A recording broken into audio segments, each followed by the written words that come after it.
Economics एक hard term है। अर्थव्यवस्था सुनते ही हाथ पांव फूलने लगता है कि 2-4 हज़ार करोड़ का मामला कैसे, हम तो 2-4 हज़ार रुपया में गड़बड़ा जाते हैं, यहाँ करोड़ अलग से बैठा हुआ है। नहीं, आज आप लोग जो पढ़ेंगे उसमें आपके दिमाग से यह दहशत दूर हो जाएगा, जिसमें है उसमें दूर हो जाएगा, जिसमें नहीं है उसमें और बेहतर हो जाएगा। ठीक है, भारतीय अर्थव्यवस्था शुरू करें। बहुत ही महत्वपूर्ण सेगमेंट है। 15 सवाल का आंकड़ा आजकल चल रहा है। इससे कितना चल रहा है? 15 सवाल हार्डकोर इकोनॉमिक्स यानी इंडियन इकोनॉमी से रहते हैं और 5 सवाल बिहार रिलेटेड इकोनॉमी से रहता है। ठीक है, यानी कि आपको ये दोनों सेगमेंट को ठीक करना है इसके दौरान। सबसे पहले हम इसके डिटेल में जाएंगे, उसके पहले बताइए कि भारतीय अर्थव्यवस्था से पहले बताइए अर्थव्यवस्था क्या होता है। What is economy? What is economy? कोई आइडिया होगा ना? 2 शब्दों से मिलकर बना है, अर्थ और व्यवस्था। यानी अर्थ की ऐसी व्यवस्था करना जिससे कि लाभ हो। किसको लाभ हो? ओवरऑल सबको, जो बायर है, जो सेलर है, जो बोरोवर है, जो मैन्युफैक्चरर है, जो ट्रांसपोर्टर है, जो डिस्ट्रीब्यूटर है, जो इन्वेस्टर है, सबका एक लेवल प्लेइंग फील्ड बना रहे, अर्थ की बेहतर व्यवस्था बनी रहे। नहीं, जिसको इसकी समझ नहीं होगी क्या करेगा कि भाई जब नोट से ही अर्थव्यवस्था ठीक हो सकता है तो नोट छाप दो। अधिकार तो है ना नोट छापने का, कागज नहीं लगेगा। 2-4 लाख करोड़ और छाप दो, सबके पास 1 लाख हो जाएगा। नहीं हो जाएगा तो क्या होगा इकोनॉमी का फिर? हैं? कोई ऐसा उदाहरण है जो कोई देश ऐसा करने का प्रयास किया था और बर्बाद हो गया? बताइए, इतने बड़े लेवल पर जाके लोग ऐसा गलती कर देते हैं। तो अर्थ की व्यवस्था, बेहतर व्यवस्था जिसमें सबके पास कुछ न कुछ पैसा हो और पैसे से कुछ न कुछ व्यापार का चक्र चले, सबका विकास हो, संवर्धन हो, या पॉलिटिकल नारा ना हो, एक्चुअल में या हैपनिंग में हो।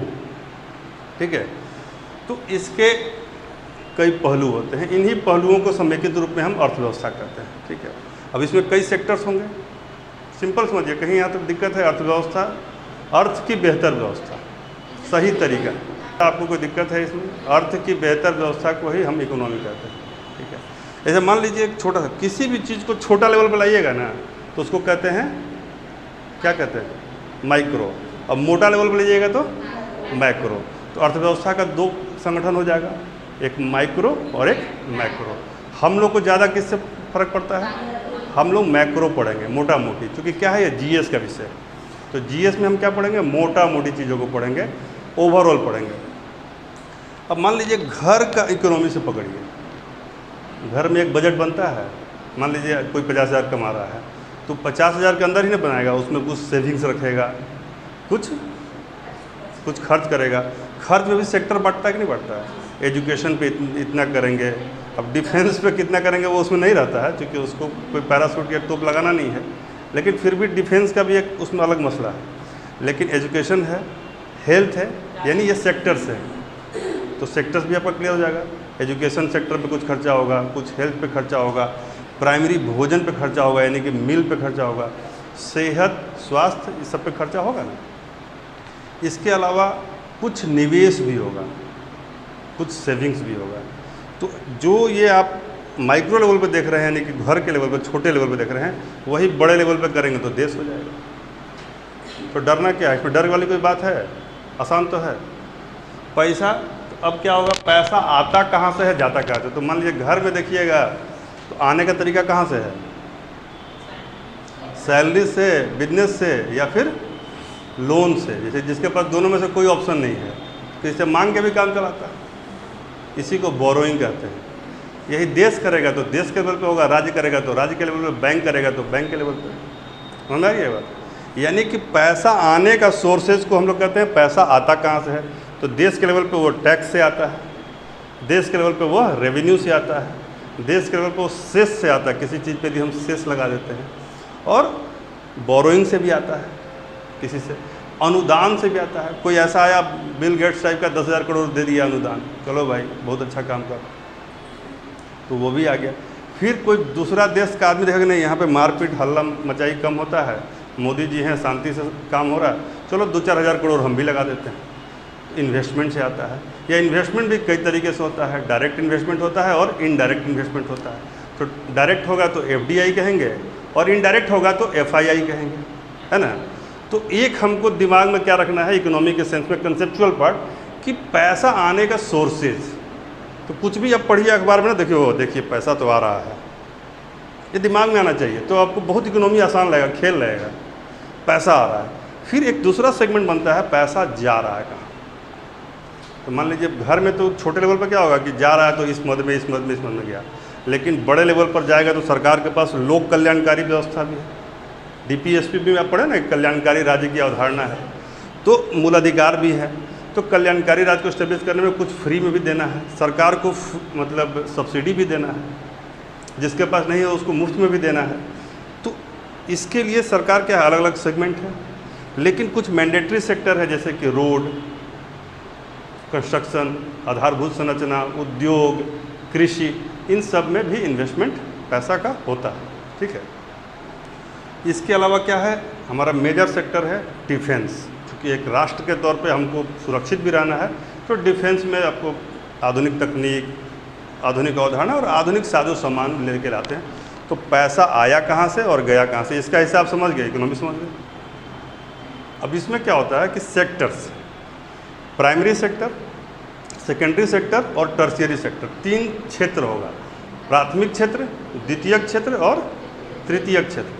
तो प्राथमिक क्षेत्र में क्या आएगा, जो नेचुरल सोर्सेज हैं वो सब प्राथमिक में है, जो प्राकृतिक है। जैसे कि आपका क्या है प्राकृतिक, जैसे एग्रीकल्चर है, पशुपालन है, मत्स्य पालन है, और कुछ चीज़ें जो प्राकृतिक तौर पर पाई जा सकती हैं वो सब इसमें आएगा। लेकिन उसी को निकालने में यदि औद्योगिक संरचना बन जाती है तो वो सेकेंडरी में आ जाएगा, यानी इंडस्ट्री सेकेंडरी में आ जाएगा, ठीक है ना। तो उसमें कई तरह की इंडस्ट्रीज हैं। और तीसरा जो सेक्टर है वो सेवा क्षेत्र है। तो अब क्या है कि जीडीपी ओवरऑल पूरे देश का देखा जाता है। जीडीपी हम लोग अलग से बात करेंगे। तो जीडीपी में क्या होता है, किसका योगदान कितना है। तो जब देश की इकोनॉमी कमज़ोर होगी तो प्राइमरी सेक्टर का योगदान ज़्यादा होगा। ये थ्योरी है, क्या समझ में आया। इकोनॉमी यदि जनरल लेवल पर है तो प्राइमरी सेक्टर का योगदान ज़्यादा होगा। भारत जब आज़ाद हुआ तो प्राइमरी सेक्टर का योगदान सबसे ज़्यादा था, ठीक है।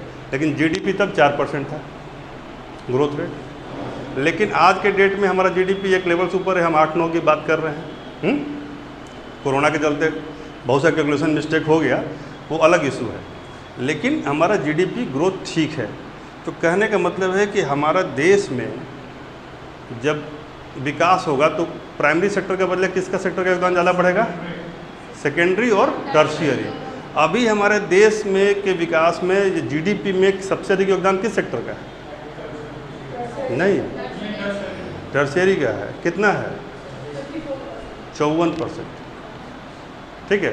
अब बाकी दोनों मिला के किसी का 25 है, किसी का कुछ है, वो 25% ऐसे करके।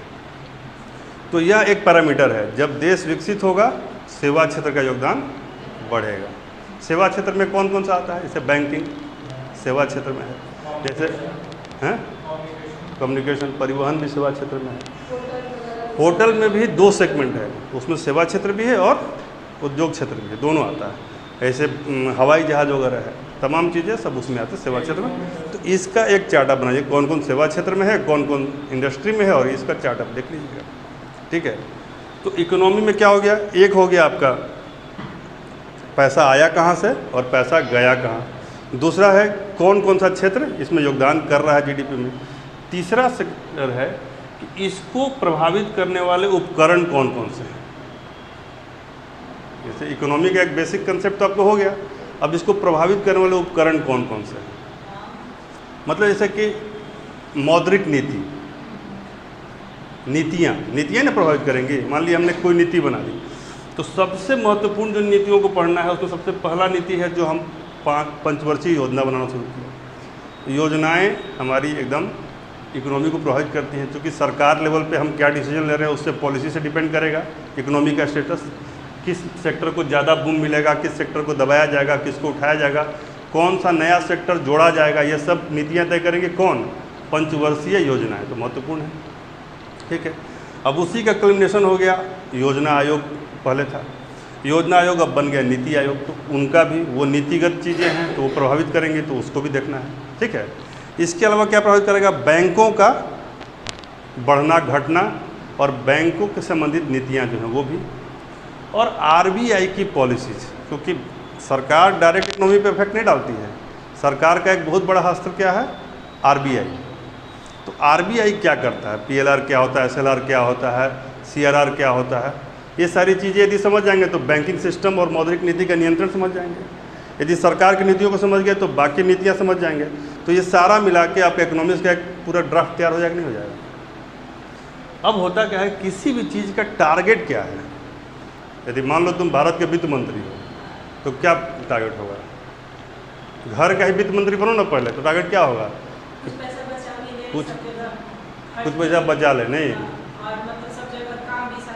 हो जाए और नाम भी हो पूरा, हैं। तो यह कब होगा, जब आपका जीडीपी का ग्रोथ रेट पॉजिटिव होगा और अच्छा होगा, जब आपके यहाँ निर्माण की लागत कम होगी। मान ली 500 मिठाई बनाना है तो कम खर्चा में ही बन जाए, अच्छा क्वालिटी भी हो और पैसा भी कम लगे। तो ये कब होगा, जब उपलब्ध रोजगार के श्रमिक कम पैसे पे उपलब्ध होंगे तभी ना होगा, और कच्चा माल भी सहज उपलब्ध होगा, दूध वगैरह, तब ना जल्दी होगा। तो क्या हुआ, यही आपका बेसिक। भारत में जोड़ दीजिए, यहाँ मिठाई बना रहे हैं, भारत में बहुत सारा चीज़ बनेगा।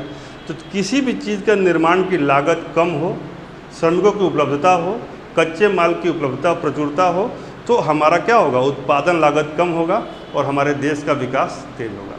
और लागत कैसे कम होगा, जब हमारे रोड अच्छा होगा, हमारे यहाँ बिजली की सप्लाई अच्छी होगी। तो ये अलग अलग सेक्टर हो जाएगा, बिजली का सेक्टर, उद्योग का सेक्टर, परिवहन का सेक्टर, नहीं अलग अलग सेक्टर्स हो जाएंगे। तो इन्हीं चीज़ों को, उन चीज़ों को पढ़ना होता है इकोनॉमी में, जो इकोनॉमी के विकास में कहीं ना कहीं योगदान देते हैं। अब रोड बढ़िया रहेगा तो जो चीज़ का ट्रांसपोर्टेशन यहाँ से यहाँ कॉस्ट लग रहा था, पहले ढक ढक ढक कर रहा है, गाड़ी गड्ढा में गिर गया, 3 बार डैमेज हो गया, तो यहाँ से नासिक पहुँचने में, सच या नासिक से यहाँ नारंगी को पहुँचने में टाइम लगता था, ख़राब होता था। ओवरऑल सब कुछ जोड़ के ही पैसा इसको देना है, माल भी कम आया, पैसा भी ज़्यादा देना पड़ा। 5 दिन ट्रक चलते रहा। अब 4 लेन बन गया, नहीं इसमें केवल ट्रक चलेगा, डेडिकेटेड फ्रेट कॉरिडोर है, केवल ट्रेन चलेगी भरी भरी, जो उस नारंगी से और अंगूर से। तो क्या होगा, 2 दिन में आ जाएगा। वही कोल्ड स्टोरेज बना रहेगा, ट्रेन में ही कोल्ड स्टोरेज रहेगा, जस का तस आ जाएगा, गार्डन फ्रेश, जिसको फार्म फ्रेश कहते हैं। तो क्या होगा, आपका विकास। यहाँ पे क्या कीजिएगा, आप कैंड में उसको बंद कर दीजिएगा, पूरा मुरब्बा बना के डब्बा में, तो क्या होगा, यहाँ पर अंगूर नहीं हो रहा है, फिर भी यहाँ पर उत्पादन शुरू हो जाएगा, तो इकोनॉमी में योगदान बढ़ जाएगा। ये क्या करेगा, बहुत तेज़ है, सारा कच्चा माल नासिक से मंगा लिया, यहाँ से बना के बढ़िया जापान भेज दिया, तो उपजाया, कमा लेगा ये, और उसको भी तो रेट मिल गया, तो भी अपना अगला फसल में लग गया। तो कृषि का योगदान, रोड का योगदान, बिजली का योगदान, श्रम का योगदान और सबका महत्व, इसी को समष्टिगत में देखेंगे तो हमारा इकोनॉमी। तो कहीं कोई ऐसा चीज़ अभी तक लगा कि जो समझ में से ऊपर का चीज़ है। टेक्निकल भाषा जब आएगी तो उसी को थोड़ा सा समझना है। जब मान लीजिए हम कहें कि जीडीपी का ग्रोथ रेट क्या होता है, एक बार बताए भी थे आप लोग को। हाँ, जीडीपी समझाएंगे अभी। ग्रॉस डोमेस्टिक प्रोडक्ट, यानी कि किसी भी राजनीतिक सीमा के भीतर जो टोटल सेवा और वस्तु का उत्पादन होता है, उसकी समष्टि को जीडीपी कहते हैं, उसके जोड़ को, आइए बैठिए, किसी भी भौगोलिक सीमा के भीतर जो कुल वस्तु या सेवा का उत्पादन होता है, उसके जोड़ को क्या कहते हैं, जीडीपी, ग्रॉस डोमेस्टिक प्रोडक्ट, सकल घरेलू उत्पाद। इसमें 3 बात हम बताएं, भौगोलिक सीमा as well as political boundary, राजनीतिक सीमा। कई जगह लोग भौगोलिक सीमा बोल के ही छोड़ देते हैं, ज्योग्राफिकल बाउंड्री का इसमें बहुत महत्व है, ज़्यादा महत्व है, लेकिन राजनीतिक सेवा और वस्तु, goods and services, goods and service को जब जोड़ते हैं, उसके टोटल वैल्यू को ही हम ये कहते हैं, जीडीपी कहते हैं। और यह इसका जो गणना होती है 1 साल पर होती है। कितने पर होती है, 1 साल। यानी टोटल 1 वर्ष के भीतर जितना भी है, आपके मान लीजिए भारत की बात करें तो भारत के अंदर जो भी सर्विस और गुड्स का प्रोडक्शन हो रहा है, उसको जोड़ के, भले वो विदेशी ही क्यों नहीं कर रहा हो। मान लीजिए सैमसंग कंपनी भारत में कुछ प्रोडक्शन कर रही है, उसको भी जोड़ेंगे। और कोई भारतीय यदि बाहर में कर रहा है तो उसको नहीं जोड़ेंगे। कोई भारतीय यदि बाहर में कर रहा है तो उसको नहीं जोड़ेंगे, और 1 साल का जोड़ेंगे। ठीक है, राजनीतिक सीमा के भीतर। राजनीतिक सीमा क्या होता है? मान लीजिए ये भारत है,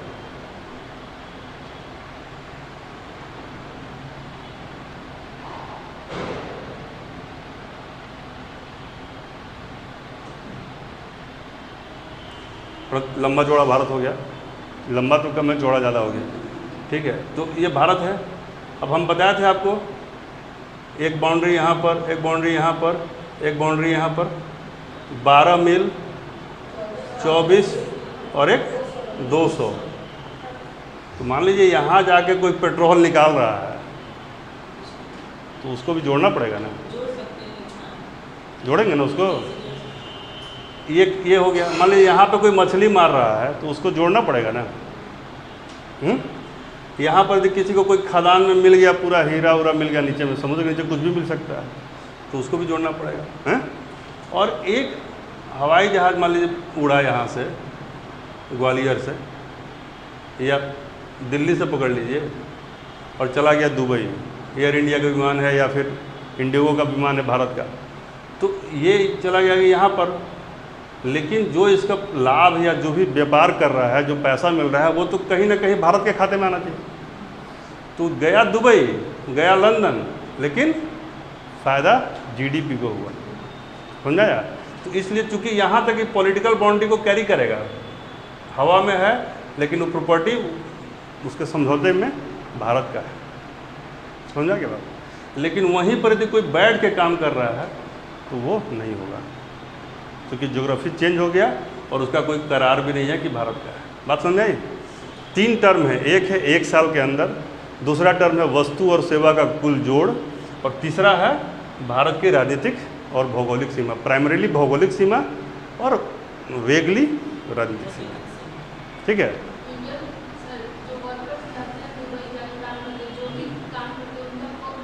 वो इसमें नहीं आएगा, वो जीडीपी में नहीं आएगा, वो जीएनपी में आएगा, वो अलग से बताएंगे आपको। ठीक ना, समझ में आया?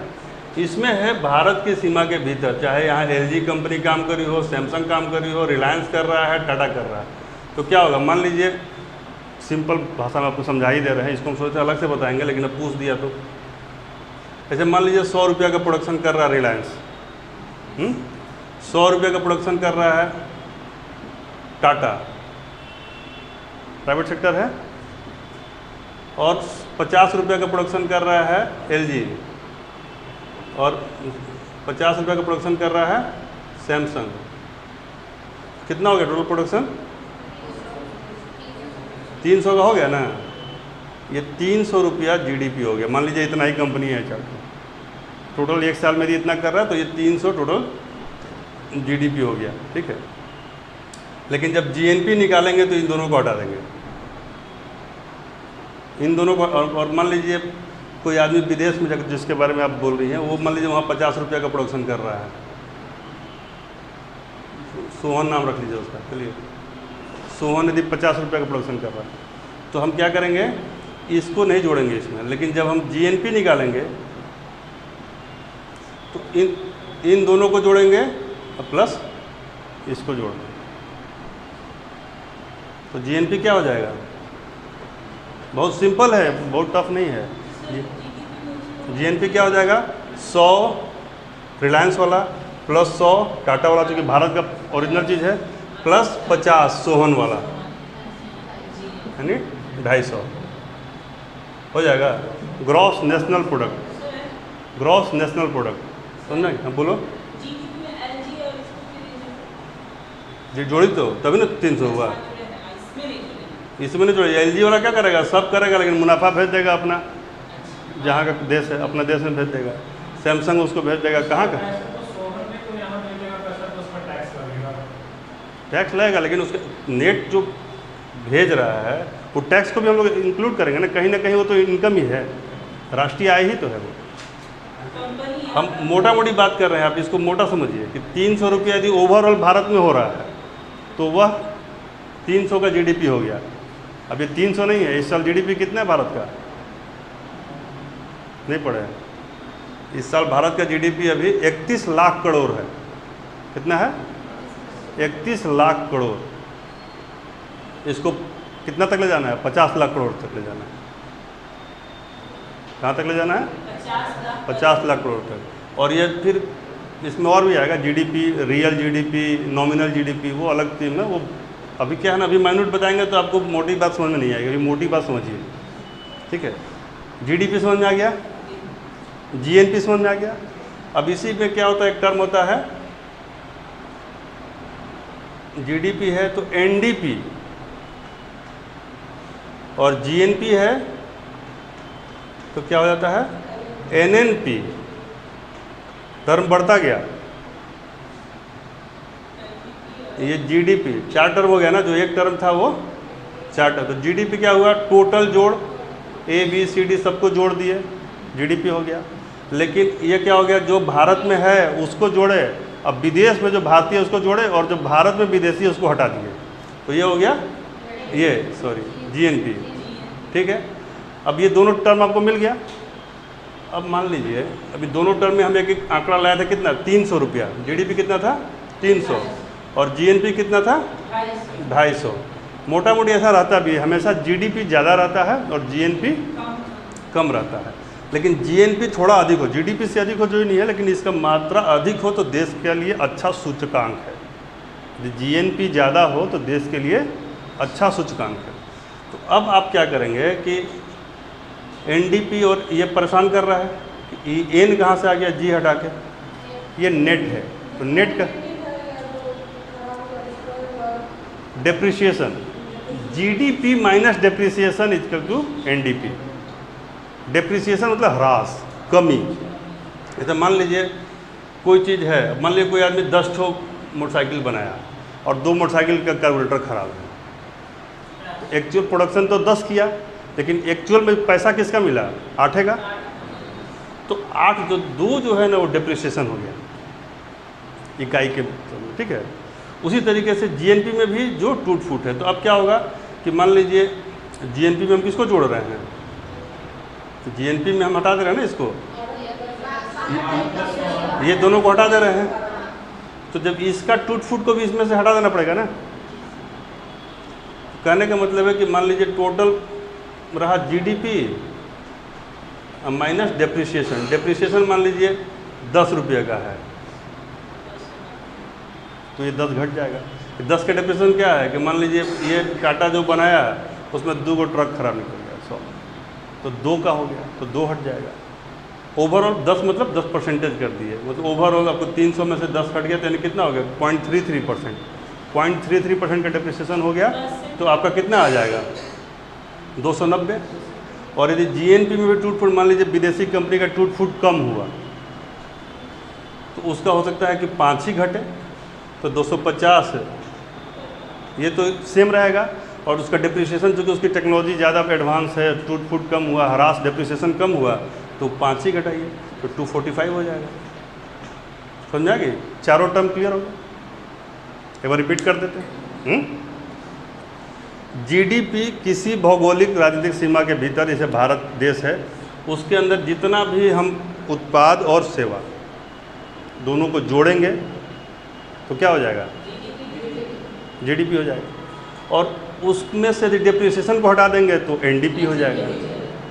लेकिन जो विदेशी यहाँ पर काम किया उसका यदि उसमें से घटा देंगे, और जो भारत से बाहर देश वाले लोग, जैसे मान लीजिए भारत के बाहर राजदूत है, उसको यदि उसमें क्या करेंगे? जोड़ देंगे। तो एक पक्ष को हटाएंगे और एक पक्ष को जोड़ देंगे, तो जीएनपी हो जाएगा। और तीसरा क्या हो जाएगा? चौथा, इसमें से डेप्रिसिएशन, इसका ह्रास जो होगा डेप्रिसिएशन होगा, उसको घटा देंगे तो अभी डेप्रिसिएशन के बहुत सारे फैसेट्स होते हैं, केवल एक हम तो एक टर्म में बता रहे हैं, इसके बहुत सारे, कन्फ्यूजन में नहीं आना है, मोटा मोटी वो। ठीक है। तो ये बहुत ही मेजर कंसेप्ट है, इसको 2-3 बार दिमाग में रिवाइज कर लीजिएगा, ये हमेशा ही आपको इकोनॉमी में साथ देगा। लेकिन सबसे बड़ा कंसेप्ट यह नहीं है कि आपको अपने ऊपर बिलीफ होना चाहिए, ऐसा कुछ भी नहीं है। रॉकेट साइंस का भी किताब होगा ना, आप लोग को दे देंगे, 2 घंटा पढ़िएगा तो 1 चैप्टर समझ जाएगा, किसी को 2.5 घंटा में समझ जाएगा। ऐसा कोई नहीं होगा जिसको भाषा, मान लीजिए हिंदी में है तो हिंदी में समझ जाएगा, अंग्रेजी में अंग्रेजी में समझ जाएगा। जो मान लेगा ना उसको समझ में आएगा, जो सोचेगा वो रॉकेट साइंस हमको क्या बुझाएगा, तो उसको तो पहला ही वर्ड से नहीं समझ आएगा, आएगा समझ में। तो यही इसका कोर कंसेप्ट है जो अभी हम नहीं बताए हैं, वह है ग्रोथ रेट। कोई है नहीं, इसको समझिएगा। ग्रोथ रेट किसका? भारत की अर्थव्यवस्था का विकास दर, यानी मोटा मोटी जीडीपी का विकास दर। इसका फॉर्मूला होता है RCOF डिवाइडेड बाई ICOR। इसको समझिए। अब बहुत ही टीडियस लग रहा देखने में, एक तो करेला ऊपर से दूध को नीम चढ़ा, यही ना है ना? समझ आ रहा है? अभी तक जीडीपी, एनडीपी, जीएनपी, एनएनपी में कोई दिक्कत नहीं है, इसमें भी नहीं होगा। यह है पूंजी निर्माण की दर। देखते हैं सर, यह क्या है? पूंजी निर्माण की दर, और यह है प्रति इकाई या एकक निर्माण लागत। क्या है? इंक्रीमेंटल कैपिटल आउटपुट रेशियो और रेट ऑफ कैपिटल फॉर्मेशन। ठीक है, रेट ऑफ कैपिटल फॉर्मेशन, और यह है इंक्रीमेंटल कैपिटल आउटपुट रेशियो। अभी भी थोड़ा सा इजी हुआ होगा लेकिन पूरा समझ में नहीं आ रहा होगा। ठीक है, अब समझ में आएगा।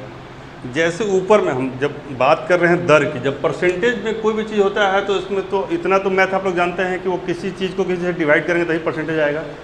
क्या रोहित? किसी चीज़ को किसी से डिवाइड करेंगे तभी ना परसेंटेज आएगा। दर क्या कहेंगे? दर मतलब something divided by something, then it is rate. समझा गया? तो यहाँ पर ये रेट हम बात करते हैं कितना, अभी भारत के जीडीपी का ग्रोथ रेट क्या है, यही ना हम बात करते हैं, जिसको ग्रोथ रेट लोग कहते हैं। तो जितने भी पैसा आने का सोर्सेज है उसको ऊपर जोड़ दीजिए। ठीक है, जोड़ दीजिए, और जोड़िएगा तो पता चलेगा कि वह पिछले बार से उसको तुलना में उसको भाग दे दीजिए। ऐसे मान लीजिए 2010 में इन्वेस्टमेंट से, टैक्सेज से, दान से या किसी भी तरीके से टोटल पैसा आया 100 रुपया। लेकिन 2011 में मोदी जी पूरा धुआंधार यदि करने लगे, 2015-16 में धुआंधार दौरा करने लगे, तो आ गया 120 रुपया या 10 रुपया, 110 पकड़ लीजिए। तो क्या हुआ? 10% का कैपिटल आउटपुट बढ़ गया। समझ आ रही है बात? यानी जो 100 रुपया एक साल में आया था पिछले साल, इस साल कितना आ गया? 110 आ गया। यानी कि यह जो रेट है, यहाँ भी रेट है, समथिंग इज डिवाइडेड, तो यहाँ क्या हो जाएगा? यह रेट हो गया 10, यानी 10% का रेट हो गया ना, ऊपर वाला हो गया कि इस रेट से पूंजी बढ़ रहा है। पूंजी निर्माण की दर, पूंजी किस रेट से निर्माण हो रहा है? 10% के एनुअल ग्रोथ है पूंजी में। तो ऊपर को 10 रख दीजिए, परसेंटेज हटा देते हैं, थोड़ा सिंपल रहेगा। ये तो चिड़ै बैठेगा तो कोई भाग भी जाएगा क्लास छोड़ के। और उसके नीचे क्या है? एक इकाई निर्माण लागत। किसी भी राष्ट्र में निर्माण चलता रहता है। हम बताएं ना कि निर्माण का लागत कैसे घटता है? जब रोड बढ़िया हो, कच्चा माल सस्ता हो, लेबर सस्ता हो, और इक्विपमेंट का क्वालिटी बेटर हो, मशीन अच्छा हो, यही ना 4-5 चीज़ें हैं, और प्रशासन बेहतर हो, ये भी एक बहुत महत्वपूर्ण चीज़। तो ये चारों पांचों चीज़ें यदि भारत में धीरे धीरे ठीक हो रही है कि खराब हो रही हैं? पहले से बेहतर हो रही हैं। मशीन भी अच्छा हो रहा है, रोड भी बढ़िया है, बिजली भी अब कम लागत पर है और पहुंच रहा है। तो इसमें क्या होगा कि पिछले साल यदि लगता था कि मान लो यही पेन है, ऐसा 10 कलम बनाने में यदि मान लो 100 रुपया लगता है, ठीक है, तो 2014 में लगा 100 रुपया, 2015 में यदि हमको इसको 11 कलम बनाना है, क्या लगेगा? 110 लगेगा? नहीं, थोड़ा सा एक्स्ट्रा तो लगेगा ही। हो सकता है 102 रुपया में बन जाए। 10 पेन बना 100 रुपया में, 11वां पेन का जो लागत होगा ना, उसी को कहते हैं प्रति एकक। 11वां को एकक कहेंगे, मतलब 1 यूनिट बढ़ाने में जो एक्स्ट्रा कॉस्ट लगे, दैट इज ICOR। समझ गया? एक पेन एक्स्ट्रा बढ़ाने में जो एक्स्ट्रा कॉस्ट लगे वो क्या है? ICOR। वही है प्रति एकक निर्माण लागत। समझाया? तो 2 रुपये एक्स्ट्रा लगा, मतलब पिछला साल हमको लगा था 100 रुपया, इस साल लगा 102 रुपया, यानी एक्स्ट्रा कितना लगा? 2 रुपया। तो हमारा ग्रोथ रेट कितना हो गया? 5%। कितना आसान है। जिंदगी बीत जाता, लोग ये कंसेप्ट समझ में नहीं आता। सही बता रहा है। सब मोटा मोटी बात कर देगा, 1000 चैनल घूम जाइए, सब अल बल कैसे अशोक का शिलालेख 14 जगह कर दिया, सब है 8 जगह। अब देख लीजिए 2-2 करोड़ 25-25 करोड़ व्यू है, रोज 1 लाख रुपया कमा रहा है लोग, तो अरबों की संख्या में लूटते रहिए। लेकिन सच्चाई यही है कि यह पूंजी निर्माण किसी भी सोर्स से पैसा, मोटा भाषा में क्या हो जाएगा बताओ? कोई आदमी, कोई एक आदमी, आप बताइए ग्रोथ रेट कैसे निकालते हैं? सारा पूंजी को जोड़ दिए और उसको भाग दे दिए निर्माण का लागत से। आप बताइए विजेता, ग्रोथ रेट क्या हुआ? आप समझ आ रहा है आपको? क्या है? जितने तरीके से पूंजी हो रहा है तो वो किस रफ्तार से बढ़ रहा है। पिछले साल के तुलना में हमारा इस साल पूंजी किस रफ्तार से बढ़ा, वह एक हो गया।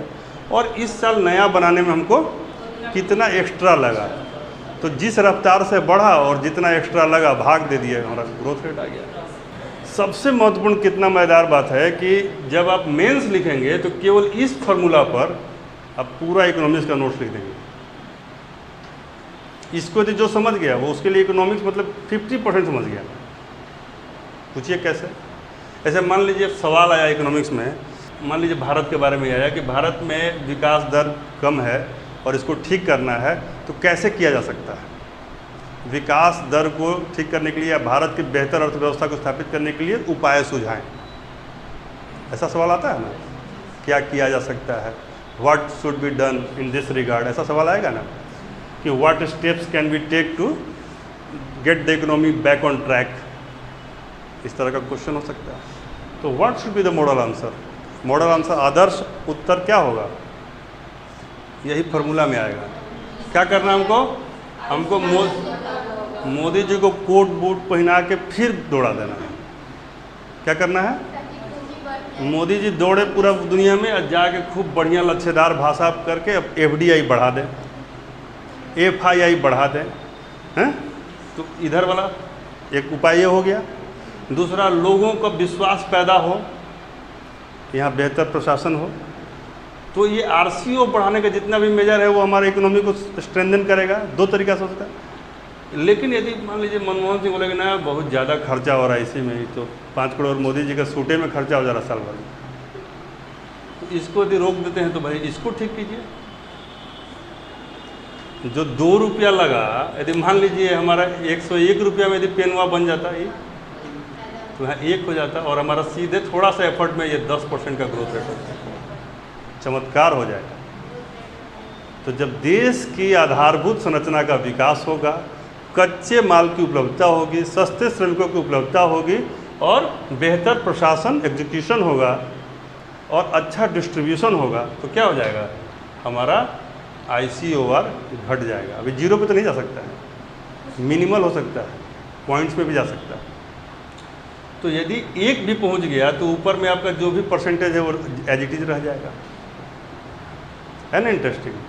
तो यदि आप बताएंगे कि सस्ता माल, कच्चे माल, फिर इंफ्रास्ट्रक्चर, बिजली, पानी, सड़क, जितना भी एलिमेंट आप जोड़ते जाइए उसमें, तो ये सबको डील कीजिएगा तो मेंस का एक पॉइंट नहीं हो जाएगा। 10 पॉइंट इधर डील कर दिए, 10 पॉइंट इधर डील कर दिए, 20 पॉइंट तो आपका इसी में है। तो मेंस का एक बहुत अच्छा आंसर हो जाएगा। और किसी भी सेक्टर को पकड़िएगा तो ऐसा ही हो जाएगा। इंडस्ट्री को पकड़िएगा, बैंकिंग को कहीं पकड़िएगा, देखिए कि क्या योगदान है, GDP को कैसे प्रभावित कर रहे हैं ना। तो आप GDP, GNP, NNP 4 टर्म और ग्रोथ रेट, ICOR, मतलब 7 नए टर्म से आप वाकिफ हो गए। एक माइंडसेट होता है मनी लेंडर का और एक माइंडसेट होता है अच्छे प्रशासक का। बात समझे? एक मनी लेंडर है, वो क्या सोचता है कि हम 240% तो 360% इंटरेस्ट ले लें। मान लीजिए 3% मंथली इंटरेस्ट पे भी लोग पैसा देते हैं, 5% भी देते हैं, 10% भी देते हैं महाजनी व्यवस्था में। तो वो क्या, वो भी तो एक अर्थव्यवस्था को प्रभावित कर रहा है। देश के टर्म में ऐसा किया जा सकता है? बर्बाद हो जाएगा। तो 3 तरह की आर्थिक व्यवस्थाएं वर्ल्ड में दिखती हैं। कितने तरह की? मेजरली 3 तरह की, और भी हैं लेकिन 3 तरह की। कौन कौन? ठीक है, बढ़िया, अच्छा बोली। जो सबसे है समाजवादी अर्थव्यवस्था, है ना, और एक पूंजीवादी, और तीसरा क्या होता है? मिश्रित।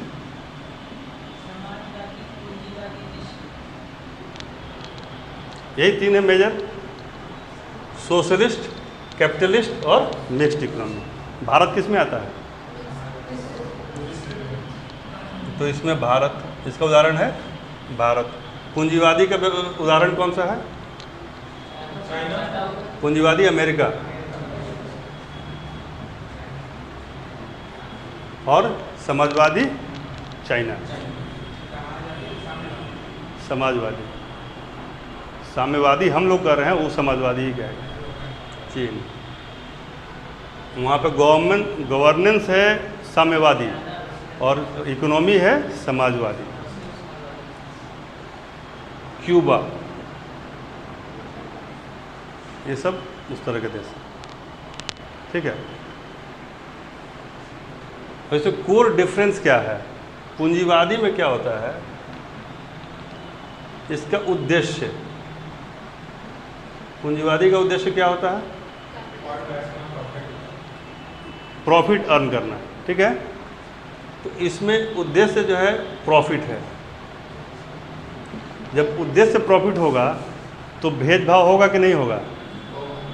तो यहाँ पर लिखिए भेदभाव, यहाँ लिखिए होगा, ठीक है। और यहाँ नियंत्रण किसके पास रहेगा? यहाँ पूंजीवादी में प्राइवेट सेक्टर के पास, वही कैपिटलिस्ट का ये प्राइवेट सेक्टर या निजी क्षेत्र, प्राइवेट सेक्टर के पास होगा या निजी क्षेत्र के पास होगा। और जो नेतृत्व होगा वह मजबूत होगा कि नहीं होगा? यहाँ जो है नेतृत्व, उसका इससे फर्क नहीं पड़ता ज़्यादा, लेकिन बेसिकली जहाँ पूंजीवादी व्यवस्था होगी वहाँ पे प्राइवेट सेक्टर कंट्रोल में रहेगा, सरकार पर भी उसका कहीं ना कहीं असर रहेगा। पब्लिक सेक्टर कमज़ोर होगा, यानी सार्वजनिक क्षेत्र कमज़ोर होगा। इसमें समाजवादी में आइए, क्या होगा? समाजवादी में क्या होगा? यहाँ उद्देश्य प्रॉफिट नहीं होगा, यहाँ प्रॉफिट उद्देश्य नहीं होगा, यहाँ उद्देश्य होगा समाज कल्याण। जैसे रसिया में, चाइना में क्या है? कमाए कोई भी, मिलेगा सबको बराबर। Equitable distribution of wealth. साम्यवाद का मतलब ही होता है साम्यवाद, सब में समानता। अब क्या होगा? मान लीजिए ओवरऑल जो देश, आप कुछ भी कर रहे हैं देश के लिए कर रहे हैं। कंसेप्ट क्या है? कुछ भी कमा रहे हैं तो देश के लिए, इसलिए वहाँ एजुकेशन फ्री होगा, हेल्थ फ्री होगा और सबके लिए होगा। फ्री भी होगा तो सबके लिए होगा। यहाँ तो यहाँ भेदभाव होगा कि नहीं होगा? भेदभाव नहीं होगा, भेदभाव नहीं होगा। चीन को दिमाग में लाइएगा तो आपको लगेगा गड़बड़ लिख रहे हैं, लेकिन चीन को दिमाग मत लाइए, साम्यवाद को दिमाग में लाइए। थ्योरेटिकली आप सोचिए इसको, ठीक है। और नियंत्रण पब्लिक सेक्टर का होगा, पब्लिक सेक्टर का होगा, यानी सार्वजनिक क्षेत्र का होगा। ये कंसेप्ट में कोई दिक्कत नहीं है। आइए भारत के पास, भारत का तो आप रह ही रहे हैं। यहाँ क्या, भारत में कोई भी चीज़ एक्सट्रीम होता ही नहीं है। यहाँ तो गौतम बुद्ध से शुरुआत कर लीजिए, जन्मे हो रहा है लुम्बिनी में, नाना के घर से 14 किलोमीटर दूर और दादा के घर से भी 14 किलोमीटर दूर। तो भारत उसी थ्योरी पर रह गया, मध्यम मार्ग। तो यहाँ क्या होगा? उद्देश्य क्या है? उद्देश्य भी मिक्स्ड है, थोड़ा बहुत प्रॉफिटो मौका लगा तो कमा लिए, नहीं समझ में आया तो बेच भी दिए उसको। यानी दोनों का मिक्सचर है। थोड़ा सा प्रॉफिट और भेदभाव होगा कि नहीं होगा? कम होगा, कम भेदभाव, लेकिन थोड़ा बहुत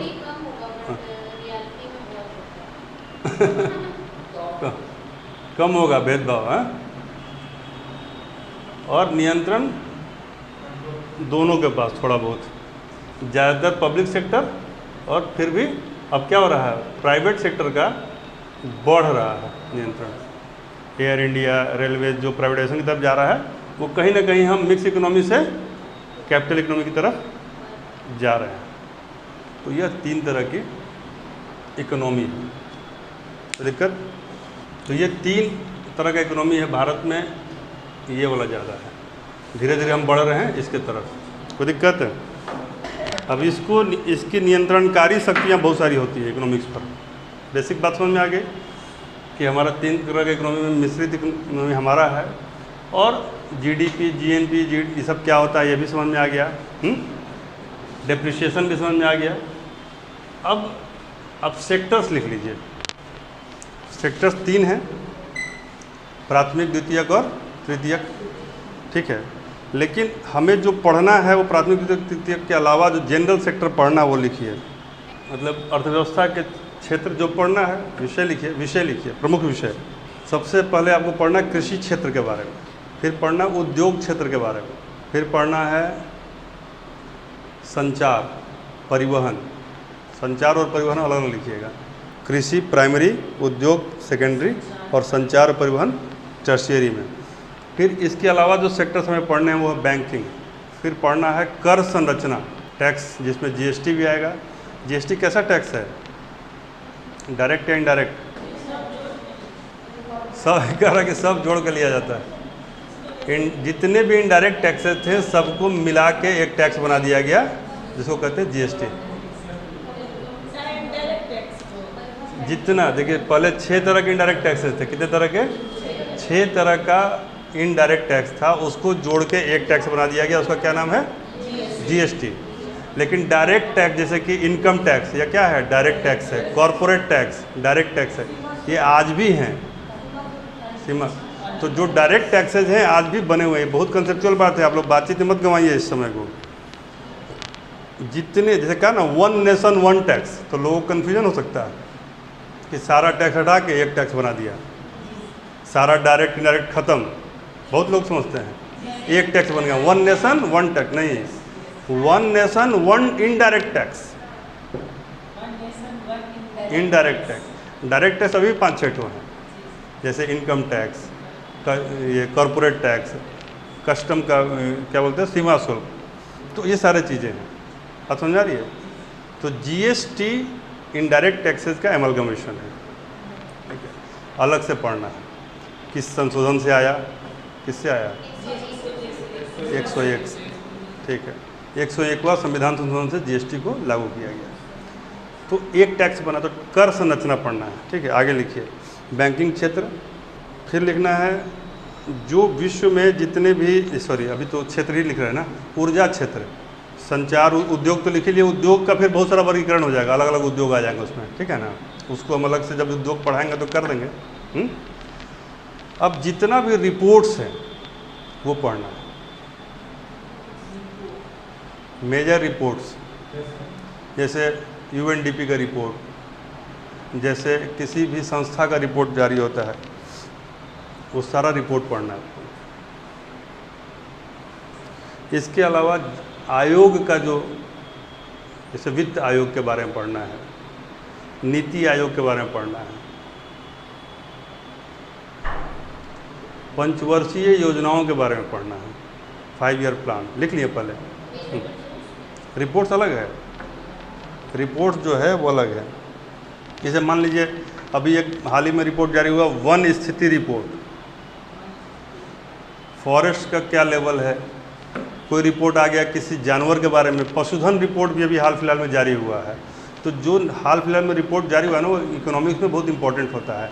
किस राज्य में कितना भैंस है, किस राज्य में कितना गधा है, इस सब रिपोर्ट में पता चलता है, ठीक है। पशुधन, गधा पे हंसी मत, बहुत मेहनती जानवर है गधा पे इतना मत। जैसे फसल का उत्पादन और उत्पादक या चार्ट, किस चीज़ का कितना उत्पादन होता है और किस चीज़ का कौन ज़्यादा उत्पादन करता है। इसके ये पूरा ये चार्ट पूरा फसल का भी और खनिज का भी लिख लीजिए। फिर एक इसमें बहुत इंपॉर्टेंट होता है, देख लीजिए, आयात और निर्यात का चार्ट। किन किन चीज़ों का हम आयात करते हैं और किन किन चीज़ों का निर्यात करते हैं। 2 सवाल इससे रहता है, ठीक है ना। इसके अलावा 2 सवाल रहेगा कम, एक बिहार के बजट से और एक भारत के बजट या आर्थिक सर्वेक्षण से। तो लिखिए आर्थिक सर्वेक्षण इस साल का, यानी कि 2021-22 का आर्थिक सर्वेक्षण और बजट, वो तो बैंकिंग में आ जाएगा, बैंकिंग का सेक्टर दिया। इसके अलावा जितना आयोग बना है, नरसिम्हन आयोग, तो सकारिया आयोग, जितना आयोग बता चुके हैं, और हम लिखवा भी देंगे, और जो लिखवा देंगे कुछ का चार्ट आपको मैजिटिव दे देंगे कि ये पन्ना है, इसको रट के हमको सुना दीजिए, ठीक है, कोई दिक्कत। सब में कंसेप्ट यही है कि जीडीपी का ग्रोथ रेट का कंसेप्ट हर जगह लगेगा, हर जगह। उसी से सब, वही एक कसौटी है ना जिसको सब पे कसना है कि जब भी पढ़िए किसी चीज़ को सोचिए कि इससे देश की अर्थव्यवस्था में क्या जीडीपी का ग्रोथ होगा, ठीक है। अब लिखिए संकेतक, इंडिसेस, इंडेक्स का फुल फॉर्म प्लूरल होता है इंडिसेस। सूचकांक, इंडिया लेवल पे भी सूचकांक जारी होता है और वैश्विक लेवल पे जो सूचकांक जारी होता है वो सब इसी में आएगा। वो करेंट का भी पार्ट है और इकोनॉमिक्स का भी पार्ट है। इतना कर लेंगे, आपका 15 में 14 सही हो जाएगा, ठीक है, 15 में 14 सही हो जाएगा। इकोनॉमिक्स में गलती, पहले हम इसको सबसे डार्क एरिया में रखे थे आप लोग के लिए, लेकिन जब इसको जब हॉर्स बना देंगे तो बाकी तो आपका हॉर्स बना ही हुआ है। करंट अफेयर्स का बहुत मेजर चीज़ समझ में आ जाएगा इसमें, क्योंकि जो 30 करंट होता है उसमें 2-4 देखिएगा तो इसी नेचर का रहता है, ठीक है। इसमें सबसे जो टेक्निकल है मौद्रिक नीति या मौद्रिक मुद्रा के संदर्भ में, ठीक है, मॉनेटरी पॉलिसी। अब ये क्या है, इसको थोड़ा सा देख लेते हैं, क्योंकि एक सेगमेंट को डील कर देते हैं। आरबीआई, क्या नाम है इसका? Reserve bank of India. कब अस्तित्व में आया? वही अधिनियम से, ठीक है। उससे भी सवाल पूछ लेता कहीं कहीं, लेकिन अमूमन आजकल जो है बैंक से पूछता है, आरबीआई से नहीं पूछता है। इसको एपेक्स बैंक कहते हैं, जैसे एपेक्स कोर्ट होता है ना, वैसे ये एपेक्स बैंक है। इंग्लिश में कहते हैं बैंकर्स ऑफ द बैंक, बैंकों का बैंकर, ठीक है ना। यानी कि इसके नीचे बहुत सारे बैंक हैं, एसबीआई है, पीएनबी है, यूको बैंक है, और सेंट्रल बैंक है, central bank of India, Indian bank है, तमाम बैंक हैं। अब इन्हीं के रिलेशन पर आधारित बहुत सारे टर्म्स आएंगे। अभी तक आप लोग कौन कौन सा टर्म सीखे हैं? सीखे हैं आप जीडीपी, जीएनपी, एनएनपी और एनडीपी, जीआर और आईसीओआर, आरसीओएफ, इतना सीखे हैं। और जो सीखेंगे इसमें जोड़ते रहेंगे, ताकि दिखता है ना तो अच्छा लगता है कि आप इतना कर गए। अब क्या है कि बैंक और इधर नीचे क्या है? पब्लिक। बहुत आसानी से बहुत कुछ समझ में आ जाएगा। यहाँ पब्लिक है तो एक रिलेशन बैंक वर्सेस पब्लिक है, और एक रिलेशन बैंक वर्सेस बैंक है, और एक रिलेशन यहाँ पर है गवर्नमेंट। इसके साथ रिलेशन है, मतलब ये इधर से, ये इधर से, ये इधर से। और इसके नीचे क्या है? यहाँ पर इसके अगल बगल में क्या है? यहाँ मार्केट है। और इधर क्या है? ये वर्ल्ड है, ठीक है। थोड़ा दिन बृहद परिवेश में देखें तो ये समझ में आ रहा है।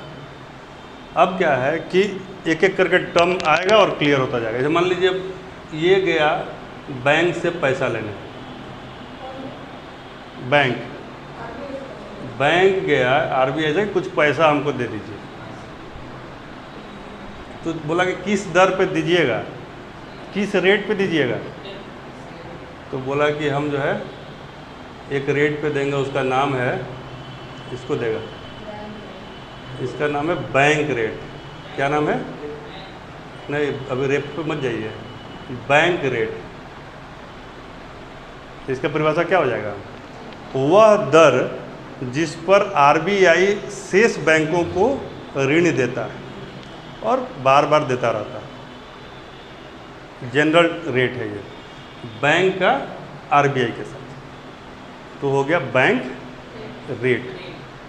समझ आ गया? कोई कन्फ्यूजन? एक बार बोलिए आप लोग अपने से, थोड़ा आवाज़ खुलेगा। आप बताइए। वह दर जिस पर आरबीआई नीचे के बैंकों को ऋण, यानी कि जिस रेट पे, मान लीजिए 6% पे, 4% पे, 2% पे, जो फिक्स रेट है उसको बैंक रेट करते हैं। अभी कितना है? 4.3 या ऐसे कुछ है, 4.25, एक ही दर पे देगा। यह बैंक रेट, यानी बैंक के लिए आरबीआई का लेंडिंग रेट है। ये कितना है वो, ये चेंज होता रहता है, इसलिए जब भी परीक्षा में जाना होगा आरबीआई के साइट पे जाके ये सब लेटेस्ट निकाल लीजिएगा। वैसे अभी 1 महीने के अंदर दिन निकाल लेंगे तो वो आरबीआई का सवाल जो है बन गया होगा, यदि बनना होगा तो। नहीं, रेपो रेट अलग है, ये हो गया बैंक रेट। ठीक है, अब यह लगभग रेपो रेट से मिलता जुलता है, क्योंकि इसको टर्म चेंज करेंगे, लेकिन ये हुआ जनरल बैंक रेट।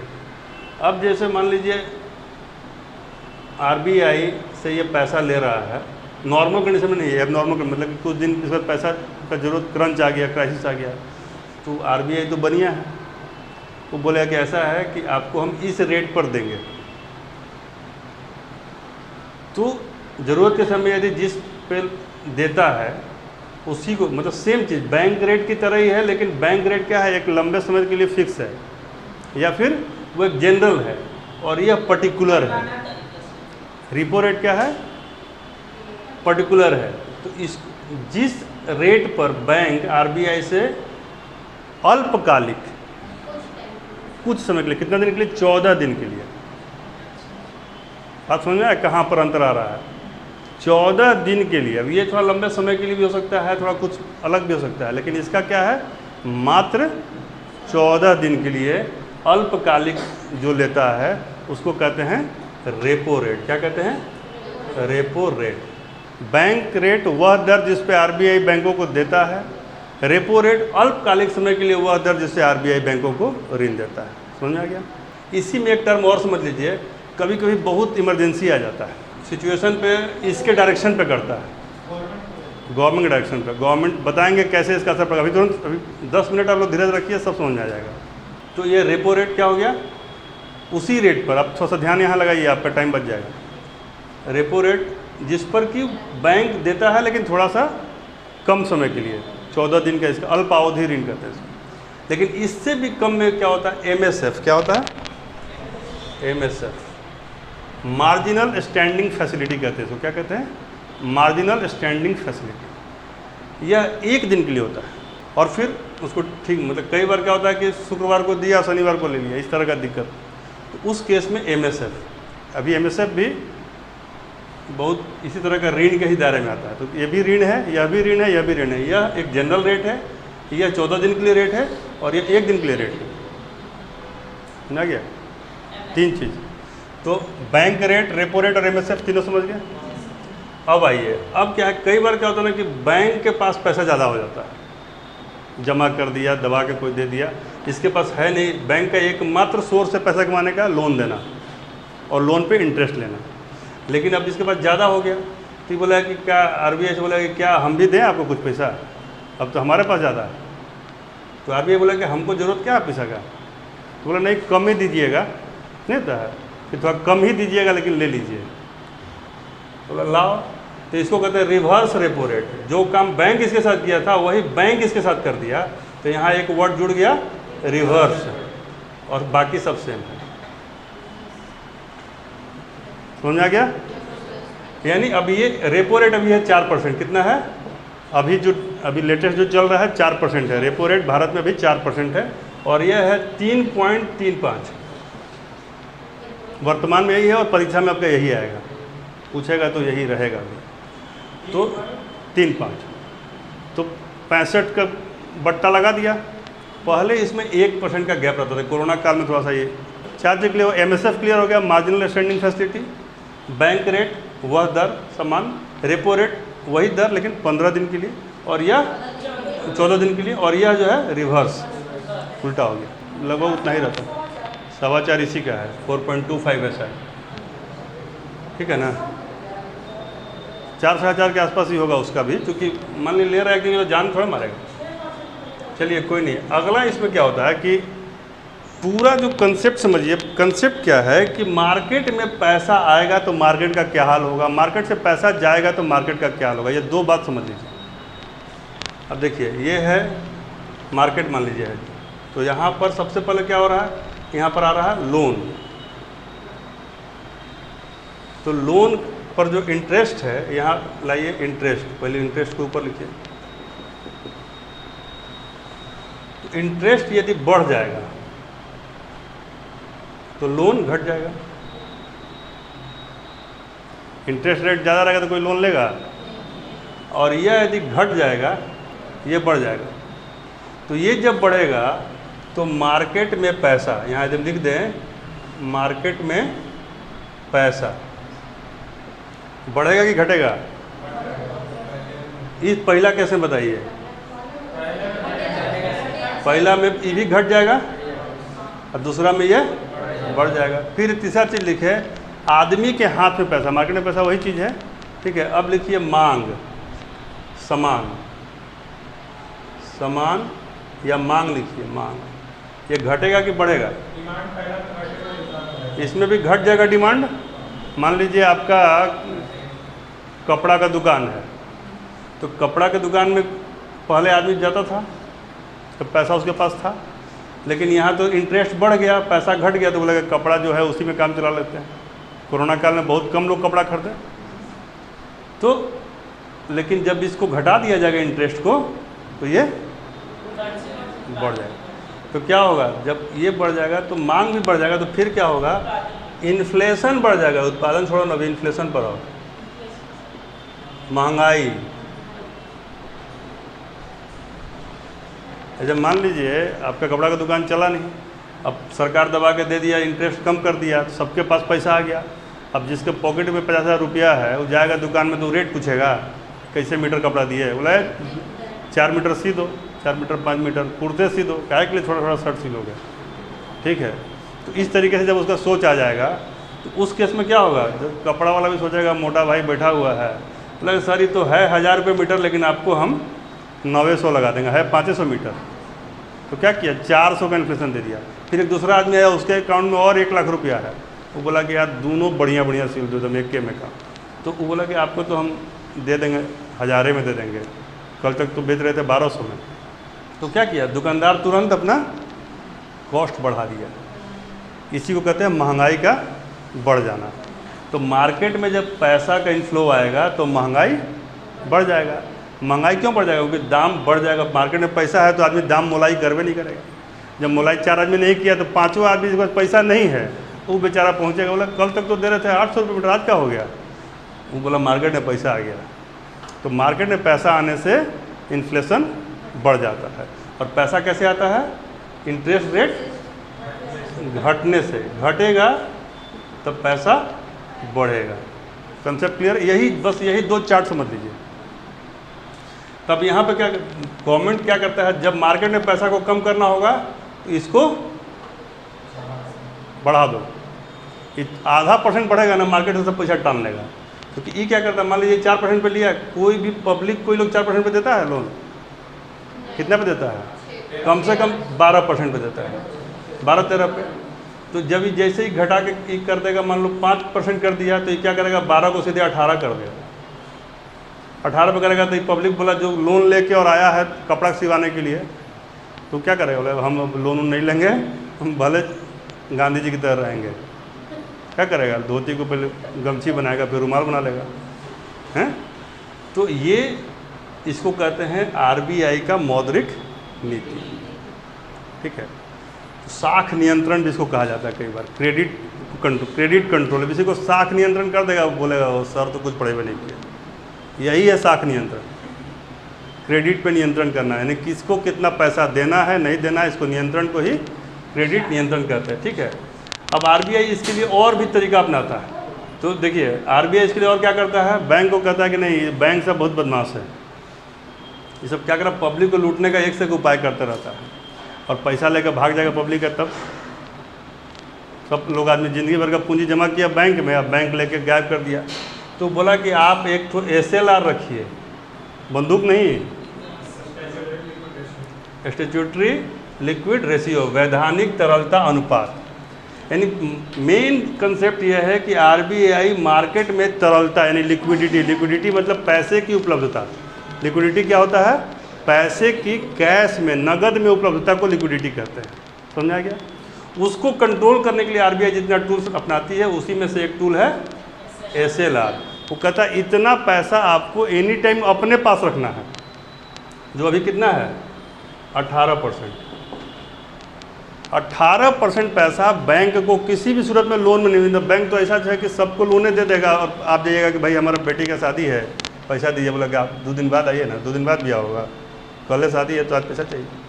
कहने का मतलब है कि SLR वह अमाउंट है जो बैंक को एनी हाउ अपने पास नगद के रूप में रखना है, ताकि ज़रूरत में कोई आए तो उसको आप पैसा FD कराया है टाइम पे आए तो उसको दे सके। कई बैंक में देखिएगा ना टाल मटोल कर रखा है, तोड़वा रहे हैं, अरे तुम्हारा पैसा है। तो एक चीज़ ये हो गया। दूसरा, इसी में एक और उपाय लगाता है, वो करता है CRR, कैश रिजर्व रेशियो। यह बैंक अपने पास रखता है SLR, और CRR जो है ना वो यहाँ पे जमा करता है आरबीआई के पास। यह वो क्या करेगा, 3% है, अभी कितना है, ये चेंज होता रहता है, 4%।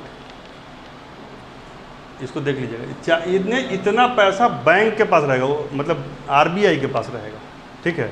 बस एक वर्ड और आएगा, तो CRR SLR और ये। अब 2 वर्ड और सुन लीजिए, उसके बाद क्लास को ख़त्म करते हैं। एक वर्ड है बेस रेट और एक वर्ड है PLR। वैसे वर्ड तो और भी हैं, एक है PLLR और एक है MCLR, ठीक है। तो बेस रेट क्या हुआ कि इसको समझिए एक सेकंड में। जैसे मान लीजिए पब्लिक है तो पब्लिक जनरल है, मान लीजिए अंबानी आ गया बैंक में, तो अंबानी को लाइन में लगाएगा, आइए ना सर बैठिए, हम ही आ जाते हैं आपके यहाँ, आप क्या के लिए आइएगा, पूरा बिछ जाएगा बैंक। इसको कहते हैं बैंक अपने अच्छे कस्टमर को जिस रेट पर लोन देता है उसको कहते हैं PLR, प्राइम लेंडिंग रेट। इसका फुल फॉर्म होता है प्राइम लेंडिंग रेट। उसका एक आध हज़ार करोड़ जमा है आपके पास, किसी का 100 करोड़ जमा, किसी का 1 करोड़ जमा होगा, SBI नीचे है ना, 1 करोड़ जमा आएगा तो एक कोल्ड ड्रिंक मंगाओ रे, पहले कोल्ड ड्रिंक आएगा, सोफा हुआ बैठेगा, देहो दबा देगा, मन करेगा, तो उसके बाद बोलेगा आपका है, आ गए, हम ही आ जाते हैं। वो PLR में क्या करता है, उसको कम रेट पे इंटरेस्ट पे लोन दे देगा। तो जो विशेष इंटरेस्ट पे लोन देगा वो PLR, prime lending rate, prime customers को देता है। तो इस व्यवस्था को 2010 में ख़त्म कर दिया गया, लेकिन अभी भी लोग करता ही है, बैंक सेलेक्टिव तो होता ही है। इसकी जगह क्या लाया गया, बेस रेट लाया गया। इसको थोड़ा सा कर्टेल करने के लिए क्या लाया गया, बेस रेट, कि भैया किसी भी सूरत में आपका कितना भी नज़दीकी हो, आपका मतलब वो वाड्रा के ख़ानदान से ही क्यों ना हो, फिर भी आपको इस रेट से नीचे इंटरेस्ट नहीं देना है। तो जिस रेट से नीचे बैंक इंटरेस्ट नहीं दे सकता है, लोन नहीं दे सकता है, जिस रेट के नीचे बैंक इंटरेस्ट नहीं चार्ज कर सकता है लोन में, उस रेट को क्या कहते हैं, बेस रेट। यानी मान लीजिए 3% 4% जो भी वो फिक्स किया बेस रेट, उसके नीचे आप नहीं जा सकते, दैट इज बेस रेट, ठीक है। तो ये 2 रेट आप समझ गए, लगभग कंक्लूड हो गया। PLLR क्या होता है, जैसे मार्केट कॉस्ट पे फ्लक्चुएटिंग जो फ्लोटिंग लोन, होम लोन आप लेते हैं ना, कहता है कि ये फ्लोटिंग है, मार्केट ऊपर जाएगा तो ऊपर जाएगा और नीचे जाएगा तो, उसको कहते हैं MCLR, market cost lending rate, ठीक है। और ये जो होता है RLLR होता है, सॉरी ऐसे बाज़ार मूल्य पर लेंडिंग रेट को छोड़ देना, जो ब्याज देने का जो दर है लोन देने का, वो बाज़ार कब कीमत तय करेगा। तो बाज़ार यदि अप होगा तो अप होगा, डाउन होगा तो डाउन होगा। देखिए जैसे आप होम लोन लीजिएगा ना, तो 8% का रेट पे इंटरेस्ट दिया, मतलब फ्लक्चुएटिंग है, यानी कि कभी कभी वो 9% हो जाएगा, कभी 7% हो जाएगा। तो जब 7% होगा तो 7% के हिसाब से आपका इंटरेस्ट लगेगा, और जब 9 होगा तो इंटरेस्ट ज़्यादा लगेगा। तो मार्केट ऊपर नीचे होगा, उसके हिसाब से आपका रेट ऑफ इंटरेस्ट फ्लक्चुएट होगा। तो मार्केट कॉस्ट से जब लेंडिंग रेट एसोसिएट हो जाता है तो उसको MCLR बोलते हैं, और RLLR होता है जब रिवर्स, आजकल यही ज़्यादा चल रहा है। ऐसे इस रेट, ये रेट ऊपर नीचे होगा तो ये ऊपर नीचे हो जाएगा, यानी यहाँ RBI उसका कान उठेगा तो आपका कान उठेगा। रेपो रेट के हिसाब से, रेपो रेट के हिसाब से यदि लेंडिंग रेट को सेट किया जाए तो उसको कहते हैं RLLR। कोई नहीं, तो देख लीजिए, इसको हम कंक्लूड कर दे रहे हैं। आपके पास क्या क्या टर्म्स एक्स्ट्रा आया, क्या क्या आया बताइए। बैंक रेट, हैं, repo rate, reverse repo rate, SLR, हैं, CRR, base rate, PLR, RLLR, MCLR, और नहीं है कुछ है, MCLR, ठीक है। और इन्फ्लेशन, शाख नियंत्रण भी आप समझ पाए। क्रेडिट को कंट्रोल करना, क्रेडिट मतलब हमेशा जाने, क्रेडिट मतलब पैसा देना। आपका यदि मार्केट में क्रेडिट है तो आपको कोई पैसा दे देगा, क्रेडिट नहीं है पैसा नहीं मिलेगा। तो क्रेडिट लॉस उसी को कहते हैं, जब कोई कंपनी को कोई लोन देने के लिए तैयार नहीं हो, दैट इज़ क्रेडिट लॉस, ठीक है। तो यह बड़े बड़े टर्म्स हैं, लेकिन हमको लग रहा है कि कहीं आपको कोई दिक्कत हुआ समझने में? कोई दिक्कत नहीं हुआ। अब इसमें कुछ चार्ट वाला जो हम बताए हैं वो आपका होमवर्क है, उसको कीजिएगा तो इकोनॉमिक्स आपका एक ट्रैक पर आ जाएगा। जो कठिन शब्दावली इकोनॉमिक्स की वो आपको आसान शब्दों में बताया गया है। कहीं कोई दिक्कत हो अगले क्लास के शुरुआत में हम लोग डाउट क्लियर कर लेंगे, ठीक है। याद भी करवा देंगे, यहाँ पढ़िएगा तो याद ही होगा, कोई मतलब ही नहीं है कि नहीं।